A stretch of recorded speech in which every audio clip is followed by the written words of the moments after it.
Jangan lupa tetap semangat dalam menjalani di semester 2 ini ya. Karena seperti biasa, semester 2 itu menentukan di mana kalian bisa naik kelas atau tidak. Maka belajarnya harus lebih serius lagi. Harus lebih sungguh-sungguh lagi. Kalian sudah menerima hasil rapot kan ya? Sudah menerima nilai-nilainya sudah dilihat, mana yang kurang itu diperbaiki, mana yang baik itu tetap dipertahankan dan terus ditingkatkan. Supaya ketika naik kelas 5 nanti kalian bisa mendapat juara. Terus kemudian bisa yang paling penting juga bisa naik kelas. Itu ya. Semester 2 harus lebih rajin lagi. Nah, kebetulan di semester 2 ini jadwal pelajarannya berubah. Yang biasanya agama di hari Jumat, sekarang agama diganti di hari Rabu. Jadi mulai semester 2 jangan salah jadwal, dilihat baik-baik notesnya, agama selalu di hari Rabu. Gitu ya untuk kelas 4. Nah, kemudian untuk materi agama ini juga banyak, tapi banyak yang mudah untuk kalian pahami, maka harus lebih baik lagi nilainya. Terus jangan lupa juga untuk buku keagamaan KI 1 mulai dikerjakan lagi di bulan Januari. Nanti di tanggal 1 itu kalian kumpulkan untuk buku keagamaannya 1 Februari. Bulan Januari diupload di tanggal 1 Februari. Dan agama ini karena di hari Rabu banyak tanggal merahnya sedangkan materinya juga banyak, maka untuk materi agama ini agak ngebut ya. Jadi kalian bisa mengerjakan LKS meskipun belum dibahas, bisa mendahului Bu Ino. Misalnya Bu Ino hari ini menjelaskan pelajaran 2 tema yang A. Kalian bisa mengerjakan tema yang B, bisa mengerjakan tema yang C, dan seterusnya. Jadi tidak harus menunggu diperintah dulu. Tidak harus menunggu hari ini PR-nya ini. Tapi kalian sudah siap langsung diupload. Karena takutnya nanti waktunya nggak cukup. Karena banyak tanggal merahnya di hari Rabu. Gitu ya. Sekarang kita langsung masuk dalam materi yang kedua di semester 2. Kita lihat dulu, sebentar Bu Ino bukakan dulu.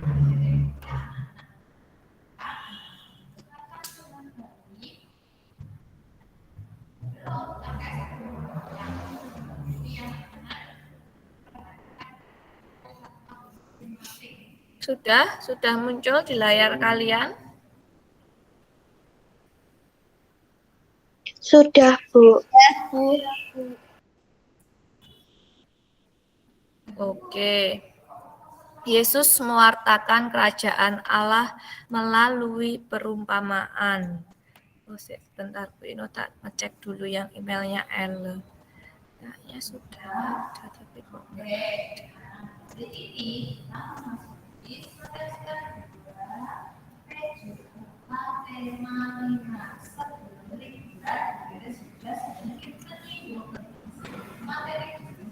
kelas 4A.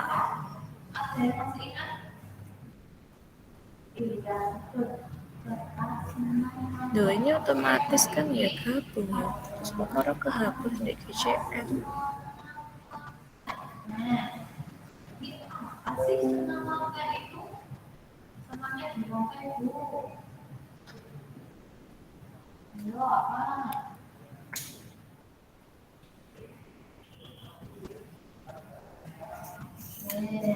Oh, ternyata belum diterima tadi sama Ella. Ino, maaf tadi keluar sendiri. Oke, enggak apa-apa.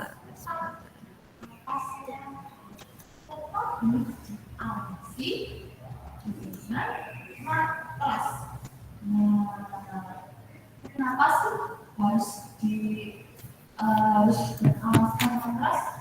Baik, diawali dengan 2 tema yang masih masuk dalam pelajaran 2, yaitu Yesus mewartakan kerajaan Allah melalui perumpamaan, dan nanti untuk gandengannya ini atau 1 PH kedepannya itu ada lagi Yesus mewartakan Allah melalui mujizat atau mujizat-mujizat Yesus.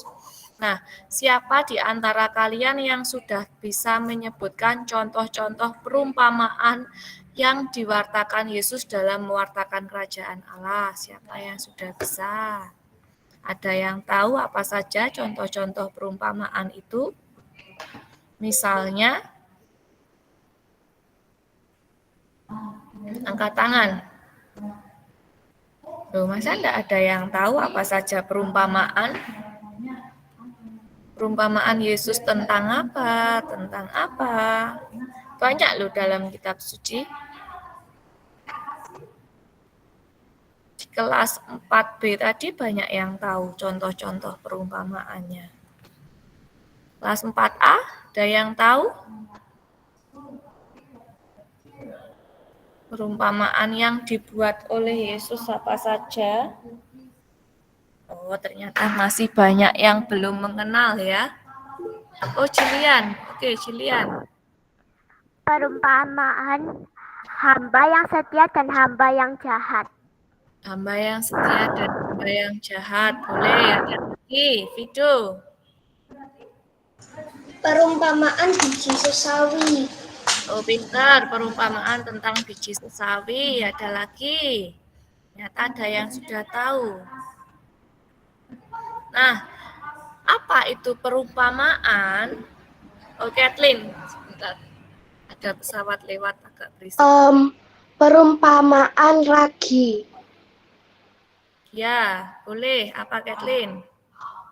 Perumpamaan ragi. Oh, perumpamaan tentang ragi. Dengarnya Bu Ino tadi perumpamaan lagi. Perumpamaan tentang ragi. Oke, boleh. Ada lagi?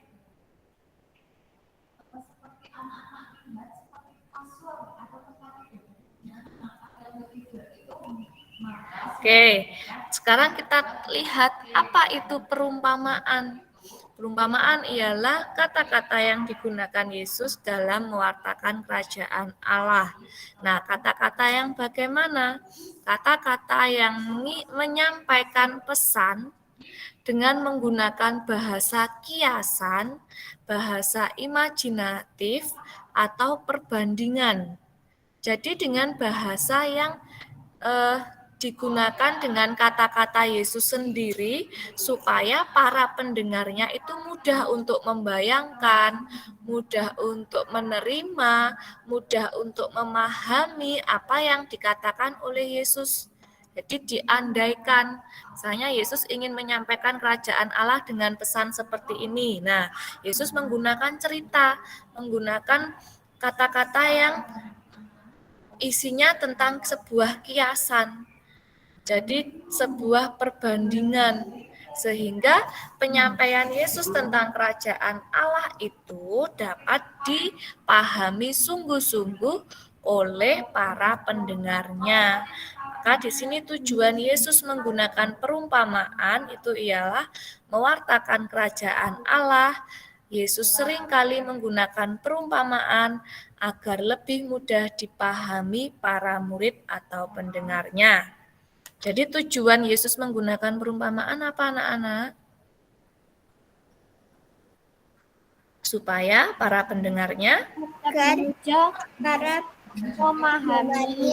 ya memahami, menangkap, mengerti apa yang ingin disampaikan oleh Yesus kepada kita. Nah, di sini ada beberapa contoh gambar. Kalian bisa mengamati, lalu mungkin ada yang bisa menjawab dari pertanyaan-pertanyaan yang ada di gambar di bawah ini. Gambar A itu digunakan Yesus saat menyampaikan perumpamaan tentang apa? Ini ada tangan yang sedang membuang atau menaburkan benih. Siapa benih atau biji-bijian? Siapa yang bisa mengerti judulnya ini tentang apa perumpamaan ini, Vido? Perumpamaan tentang seorang penabur. Oke, Bu Ino terima dulu jawabannya. Nanti Bu Ino berikan kuncinya. Sekarang yang C, ada ikan, kemudian ada jala, dan ada nelayan. Ada yang tahu perumpamaan tentang apa ini? Tentang pukat. Oke, Bu Ino simpan dulu. Kok Vido sudah tahu ya? Banyak sekali yang dia tahu ya.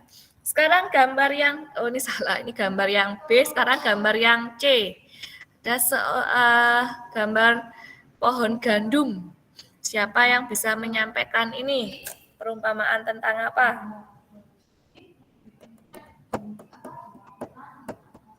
Kathleen, Bu.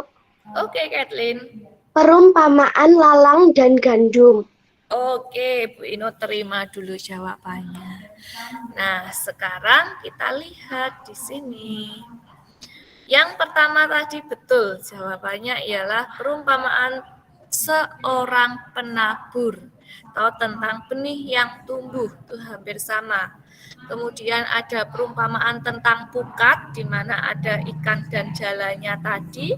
Dan yang berikutnya dijawab oleh Kathleen, betul sekali tentang ilalang atau lalang di antara gandum.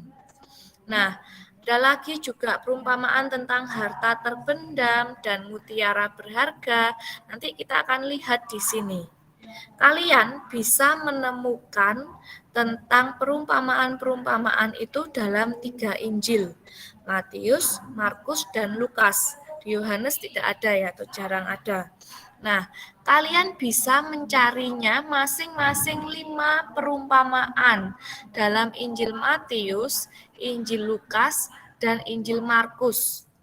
Ketika LKS nanti sudah kalian terima, kalian bisa mengerjakan LKS yang bagian perumpamaan disertai dengan lampiran yang berisi kalau perumpamaan itu nanti ditambahi, kalian cari 5 perumpamaan dalam 3 Injil masing-masing. Markus 5 perumpamaan, Lukas 5 perumpamaan, Matius 5 perumpamaan. Kalau di LKS-nya nggak cukup, berarti yang dikerjakan di buku agama, difoto, dilampirkan sekalian dengan LKS yang perumpamaan. Kalau mencari perumpamaan, jangan ditulis judulnya saja. Harus diberi perikop kitab sucinya. Paham? Kalau LKS sudah diterima, dikerjakan LKS-nya yang bagian perumpamaan, disertai dengan lampiran yang harus kalian cari 5 perumpamaan ini, disertai dengan perikopnya masing-masing. Paham ya? Dikerjakan ya. Minggu depan Bu Inul cek masing-masing anak. Oke? Nah, setelah itu nanti kalian masukkan dalam link yang sudah dibuat oleh Bu Inu. Gitu ya. Dicari di kitab suci. Bu kalau nggak punya kitab suci karena agamanya non-Kristiani, kalian bisa cari di internet atau download e-Katolik. Download aplikasi e-Katolik, di situ ada kitab sucinya. Kalau enggak langsung cari di internetnya. Siapa di sini yang belum punya kitab suci? Kitab suci yang ada Matius, Markus, Lukasnya.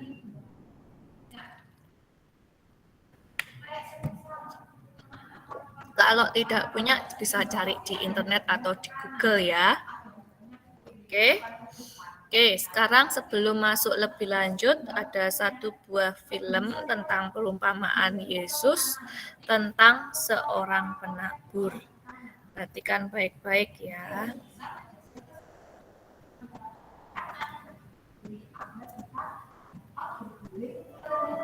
Komik Alkitab Anak. Perumpamaan seorang penabur. Sumber dari Alkitab Perjanjian Baru. Kitab Matius 13 ayat 1 sampai 23.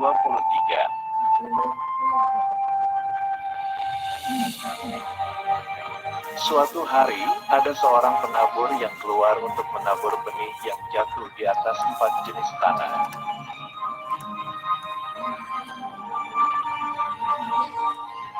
Pada waktu ia menabur, sebagian benih itu jatuh ke tanah di pinggir jalan.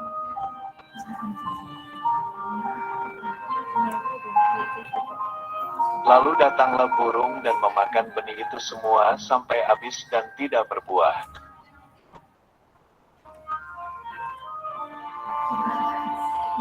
Kemudian sebagian benih jatuh di tanah yang berbatu, yang tidak banyak tanahnya, lalu benih itu tumbuh.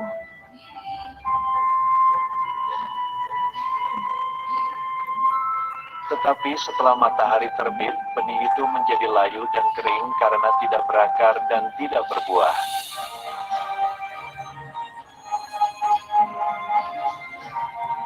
Kemudian sebagian lagi benih itu jatuh ke tanah di tengah semak duri.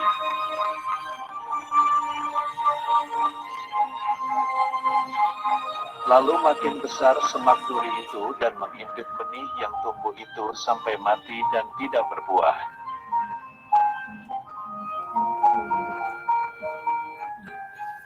Dan sebagian benih itu jatuh di tanah yang baik, lalu benih itu berbuah banyak sekali.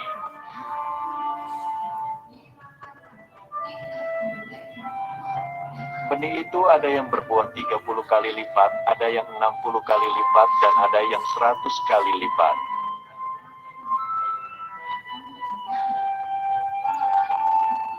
Benih itu maksudnya adalah firman Tuhan, dan tanah itu maksudnya adalah hati kita.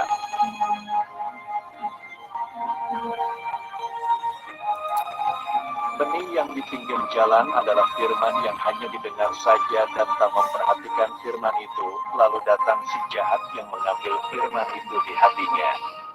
Contohnya adalah main HP waktu ibadah.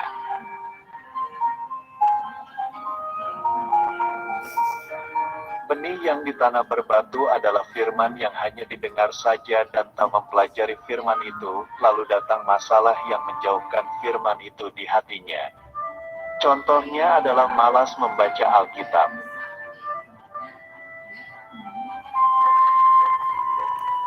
Benih yang di semak duri adalah firman yang hanya didengar saja dan tak mempercayai firman itu, lalu datanglah kekhawatiran menutupi firman itu di hatinya. Contohnya adalah takut akan hari esok.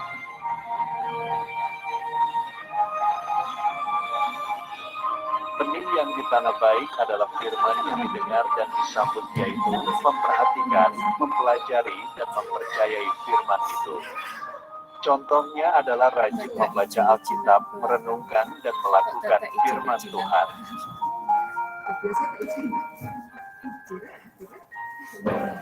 Firman Tuhan. Jadi, iman timbul dari pendengaran, dan pendengaran oleh firman Kristus. Kitab Roma 10 ayat 17.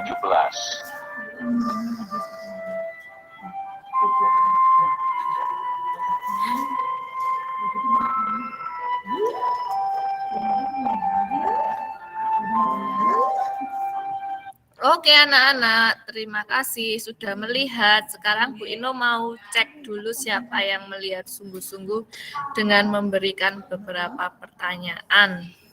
Kalian baru saja melihat tentang perumpamaan seorang penabur dalam Injil Matius bab 13 ayat 1 sampai 23. Nah, dalam Injil ini, seorang penabur itu menaburkan benih dalam 4 tempat. Siapa yang bisa menyebutkan? 1. Hans?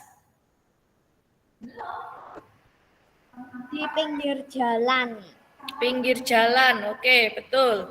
Berikutnya, yang kedua, yang lain maksudnya, jangan Hans lagi. Siapa yang bisa angkat tangan? Yosua? Di tempat berbatuan. Tanah berbatu-batu. Berikutnya Jason Tanoyo. Di semak duri. Semak berduri. Gentala. Di tanah yang baik, Tanah yang baik atau tanah yang subur. oke, pinter sekali. Berarti ada 4 tempat, diingat-ingat. Pinggir jalan, tanah yang berbatu, semak berduri, dan tanah yang subur. Dari keempat itu menyimbolkan bahwa semua tanah atau 4 tempat itu sebagai apa? Perbandingannya dibandingkan dengan apa? Disimbolkan atau dengan kiasan apa artinya tanah tadi? Jolin.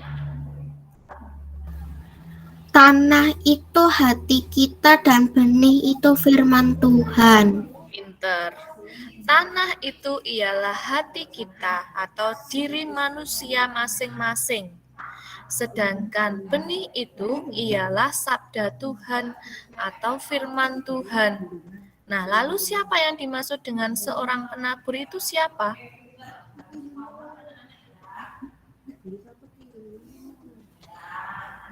Siapa seorang penabur? Tuhan Yesus sendiri. Tuhan Yesus ingin menaburkan sabda Tuhan, ingin menyebarkan sabda Tuhan dalam hati kita. Nah, terserah kita mau menerimanya, kita menjadi apa?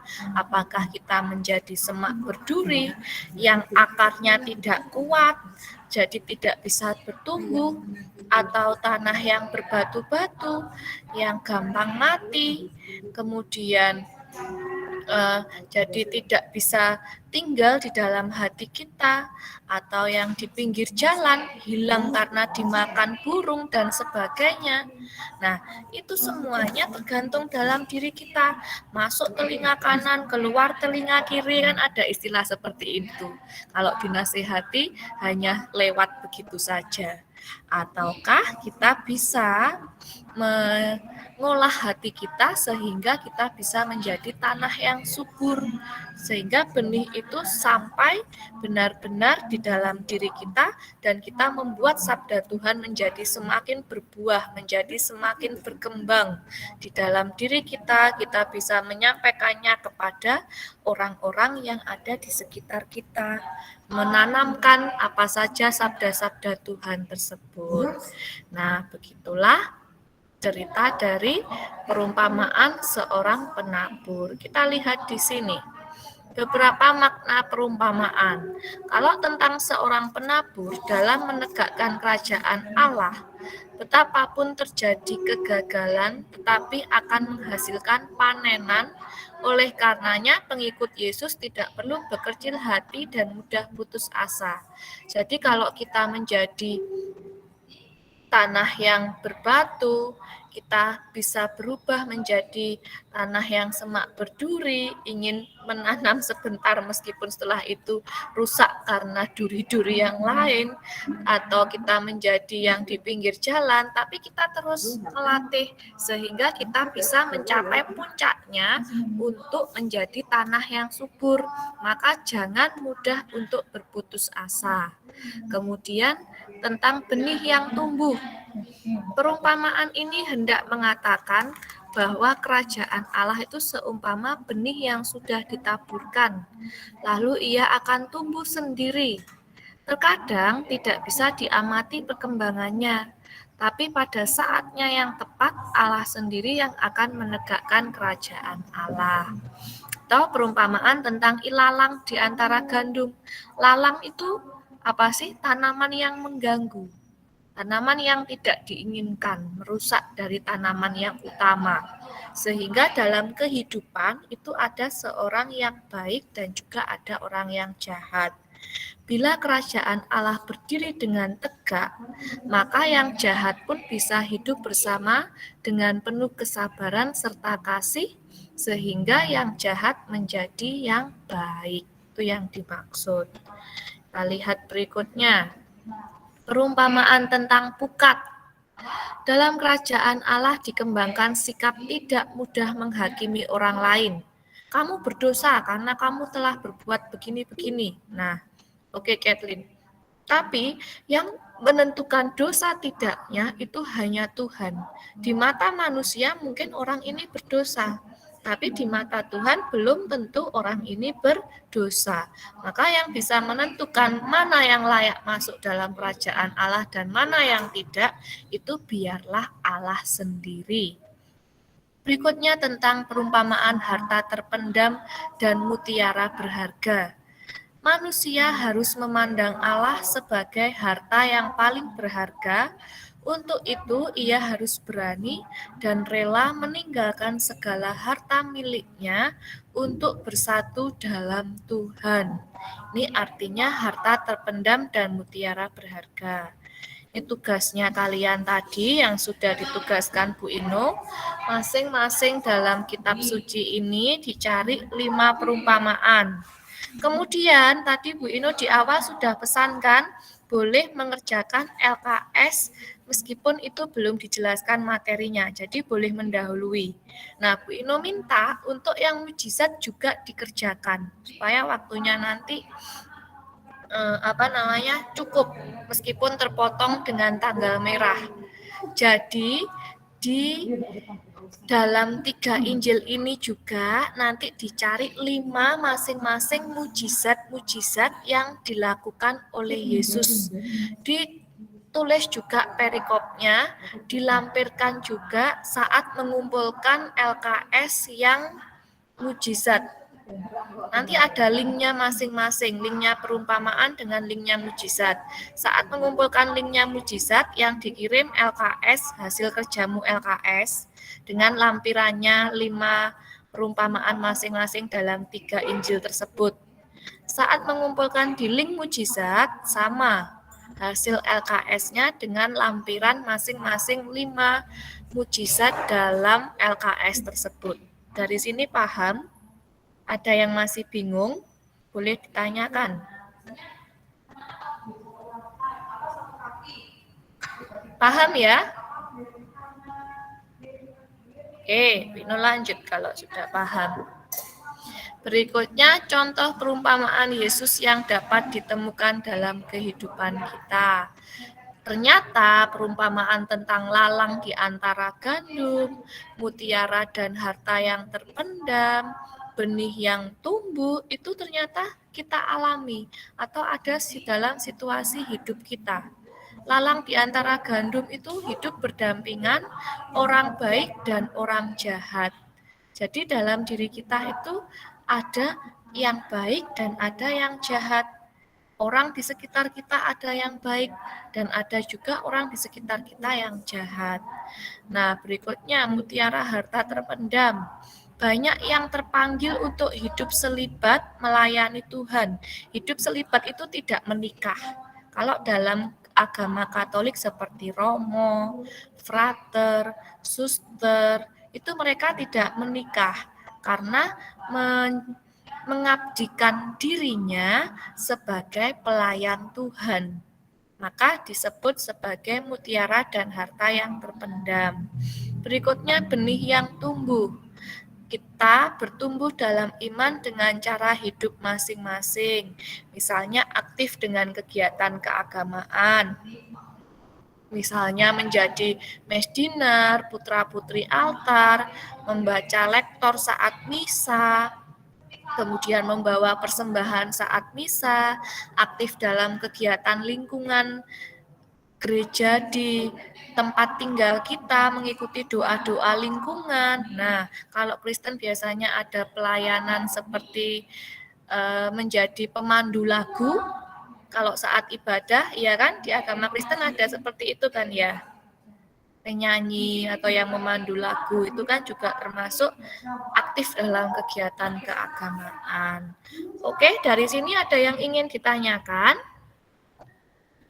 Ambil Bu Ino tunjukkan bentuk LKS-nya dulu ya. Sama kok seperti yang semester 1. Ternyata masih ada saat penjelasan Bu Ino yang mematikan kamera, maka nanti poinnya dikurangi loh ya. Tadi sudah dipesan dari awal tidak boleh mematikan kamera. Ini ya. Jadi nanti diawali dengan ringkasan materi, terus berikutnya dilanjutkan dengan LK, nanti kalian kerjakan. Setelah itu diberi lampirannya tadi, ini ada soal bentuk AKM juga. Terus kemudian ada yang mujizat ini juga dikerjakan. Terus setelah itu diberikan lampirannya juga, mujizatnya apa saja. Nah, oke. Sampai di sini paham ya? Kalau nggak cukup ditulis di buku agama, nanti difoto. Ada yang ingin ditanyakan? Sebelum kita akhiri. Paham semua berarti ya? Daripada nanti WA Bu Ino balesnya lama, kalian bingung, boleh ditanyakan dulu di sini. Dikerjakan LKS-nya, diberi lampirannya, hanya ada dalam 3 Injil tadi ya. Matius, Bu Markus, Ino, dan Lukas. Bu Ino, Ya, ini kan LKS-nya belum dibagi. Jadi nanti kan masih minggu depan pengumpulan terakhirnya. Jadi kan bisa mengambil LKS hari Sabtu minggunya bisa kalian kerjakan. Terus nanti terakhir itu berarti hari Selasa dikumpulkannya. oh gitu. Iya, makanya diperhatikan dulu tugasnya yang mana nanti begitu menerima LKS langsung dikerjakan. Itu ya. Yang tidak punya kitab suci bisa langsung cari di Google. Ada lagi? Kalau tidak ada, berarti pertemuan agama sampai di sini dulu ya anak-anak ya. Kita lanjutkan minggu depan lagi. Kita akhiri dengan berdoa nomor